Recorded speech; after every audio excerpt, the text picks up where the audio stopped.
Hi, my name is Ann Roselle, and I'm one of the Phoenix College librarians. I've created this instructional video to help you complete your FON241 lab reports. This is the rubric for the diabetes lab report. You're being asked to use 3 peer-reviewed sources and to cite them within your lab report as well as at the end. Typically, students will use peer-reviewed resources to help them answer questions in the introduction and in the discussion section. I've highlighted some of the questions that you might consider researching on. In preparation for your research, you'll want to think about the search terms or keywords you'll use to locate answers to some of these questions. Here are some keywords that I thought of for the CARB Diabetes Lab Report. For each of your lab reports, you'll be brainstorming a list of search terms to use. You're being asked to use peer-reviewed resources. Peer-reviewed resources are often published as scholarly journal articles and can be easily accessed from library databases. So I want to show you some of the best databases to use. Start at the Phoenix College Library's homepage. Then click on Databases. The databases are organized by broad subjects. Some of the most appropriate databases for your lab reports are under the subject heading Nursing Health, such as Health and Wellness, Health and Medicine, and the Health Source databases. You can even search JAMA or the New England Journal of Medicine, which are individual scholarly journals. I'm going to go in and do a quick demo of a search with some of my keywords in health and medicine. I'm doing a phrase search with type 2 diabetes. And then I'm narrowing my results by adding words like lifestyle and diet.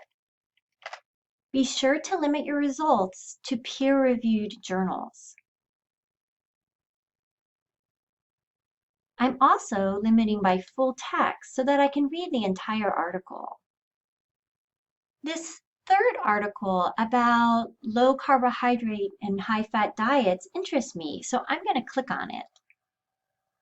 Almost all of our databases include citations. You want to make sure that you're looking at the APA citation. And always double check that it's accurate. I notice here that the capitalization in the title isn't quite right. I'll show you a guide in just a moment with the APA rules. Another database that you might want to use is Gale eBooks. I'm looking at databases by subject, and this time I'm going to select Gale eBooks. Gale eBooks won't pull up peer-reviewed articles, but it can be helpful in answering some of the introductory questions. For example, I can look up fasting blood glucose. And I'm searching this as a phrase with my little quotation marks. I get some background information about glucose tests and how diabetes is diagnosed. As I mentioned at the beginning of this video, you'll be including in-text citations as well as full references. Here's a screenshot of a scholarly article that shows what in-text citations look like. At the end of this journal article are the corresponding full references. For example, here's that Fisher and Seidel full reference. This chart explains when you need to include an in-text citation with a full reference and when a citation isn't needed. Fortunately, the library has a guide to citing. I'm going to go back to the library's homepage. I'm going to click on Citing Help. Although APA has just recently moved to the 7th edition, you're going to use the 6th edition, since this is the edition being used by our databases. When you click on the 6th edition, you'll see some general rules. Here are the capitalization rules for titles. And then you'll see some sample citations based on different format types. Pay particular attention to the in-text citations box here.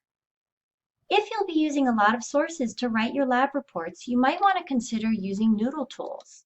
Noodle Tools is an online citation generator that we purchased for PC students. It's free for you to use and just takes a few seconds to register. If you have any questions, please don't hesitate to email me. Wishing you all the best.